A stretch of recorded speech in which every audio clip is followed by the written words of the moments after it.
এটা কোনো টেস্টই না। প্রথম এটা মধু টেস্টের 4টা ভুল পদ্ধতি ব্যাপকভাবে মানুষের মধ্যে প্রচলন হয়ে গেছে। একটা হলো পানির মধ্যে মধু ঢাললে মধু নিজে গিয়ে জমা হবে। মধুর স্পেসিফিক গ্রেভিটি, হ্যাঁ একটা বলতেছি, মধুর স্পেসিফিক গ্রেভিটি হলো 1.36 এর উপর, মানে পানির চাইতে মধু ঘন। তো ঘন জিনিস তো পানির নিচে চলে যাবে। হ্যাঁ, এখন এটা দিয়ে ভেজাল মধুও পানির নিচে যাবে, কারণ ভেজাল মধু চিনি শিরা দিয়ে বানানো হয়, ওটাও পানির চাইতে ঘন, ও তো ভারী, ও নিচে চলে যাবে। আবার মধু যদি একটু পাতলা হয়, যাওয়ার সময় বাড়ি গিয়ে ভেঙে যাবে, যাওয়ার সময় বাড়ি গিয়ে ভেঙে যাবে। ওই দেখছেন ভেঙে যাচ্ছে। হ্যাঁ, মধু যদি খুব ঘন হয়, খুব ঠিক হয়, খুব ঠিক আলকাতরার মতো, সে পানির বাড়ি গিয়ে আর ভাঙবে না, সে ফোঁটা আকারেই নিচে চলে যাবে। তাহলে এটা দিয়ে পানি দিয়ে আপনি মধু খুব বেশি ভালো সিদ্ধান্ত নিতে পারবেন না। এটা মানুষের মধ্যে প্রচলন হয়েছে, কিন্তু এটা ভুল পদ্ধতি। নাম্বার 2, মধুকে আগুন জ্বালানো হয়, কাগজের মধ্যে লাগে আগুন জ্বালানো হয়। মধুর মধ্যে গ্লুকোজ, ফ্রুক্টোজ, অনেকগুলো হাইড্রোকার্বন আছে। যে জিনিসগুলোর মধ্যে হাইড্রোকার্বন আছে ওগুলো জলে আগুন, মধুও জ্বলবে, চিনিও জ্বলবে।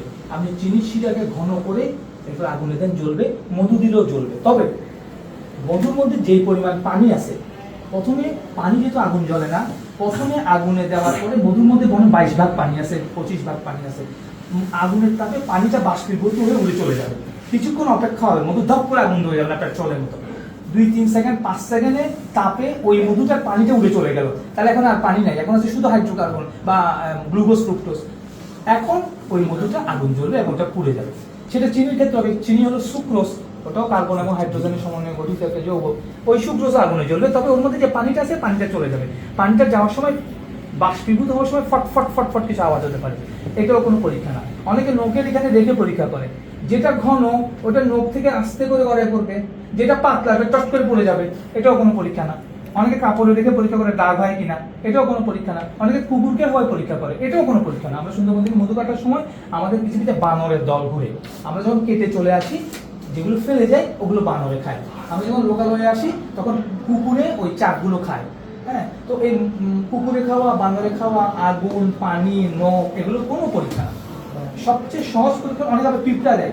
মধুর মধ্যে গ্লুকোজ, ফ্রুক্টোজ আছে, অল্প করে সুক্রোজ আছে। পিঁপড়া এখানে আসবে, মধু যদি বেশি ঘন হয় পিঁপড়া ওখান থেকে খেতে পারবে না, ও আঠালা লেগে যাবে। মধু যদি তখন সহজে খেতে পারবে।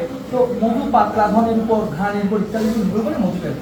সবচেয়ে সহজ পদ্ধতি যেটা আমরা, সেটা হলো এই একটু ঘান, একটু কালার। কেউ এখন আপনাকে বললো যে ভাই স্যার এই মাত্র কালো জিরার মধু নিয়ে এসেছি স্যার, সবচেয়ে দামি মধু, আপনি কি বলবেন? সম্ভবই না, কালো জিরার মধু সাদা হবেই না। হ্যাঁ, ঠিক আছে।